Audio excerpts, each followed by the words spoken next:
మా మధు నిన్న ఒక ఎంగేజ్మెంట్కి వెళ్ళిండు. సో వాళ్ళకు రిటర్న్ గిఫ్ట్ ఇచ్చారనమాట.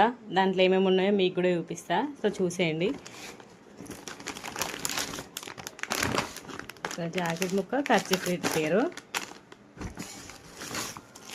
ఇంట్లో ఏమున్నాయి మొత్తం ఫస్ట్ అని పెట్టేస్తా, తర్వాత మొత్తం అన్నీ ఓపెన్ చేస్తా. ఒక ఫ్రూటు, ఇవి తమలపాకులు ఎండిపోయినాయి, ఇంకా నిన్న పెట్టారు కదా. సో ఇది అనమాట. ఇప్పుడు ఓపెన్ చేస్తాం. మీకు ఇది ఫ్రూట్ ఒకటి, ఇంకోండి ఒక జాకెట్ ముక్క, కర్చీఫ్, ఇవి కుంకుమలాగా, కానీ ఇది ఓపెన్ అవ్వట్లేదు. ఇంకో ఇట్లా మేల్ అండ్ ఫీమేల్ది. నాకు ఇలాంటిది సేమ్ ఉంది, భద్రాచలంలో తీసుకున్నాం మేము. పసుపు, కుంకుమ, ఒక సోని, జీడిపప్పు, ఖర్జూర, చక్కెర పిల్లలు ఇట్లా ఇచ్చిరనమాట రిటర్న్ గిఫ్ట్. బాగుంది కదా, డిఫరెంట్గా మంచిగా ఉన్నాయి.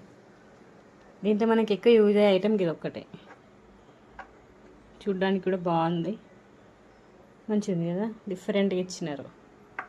నా ఎంగేజ్మెంట్లు ఇచ్చారు అన్నట్టు. మా మదర్ వెళ్ళిండు, నేను వెళ్ళలేదు.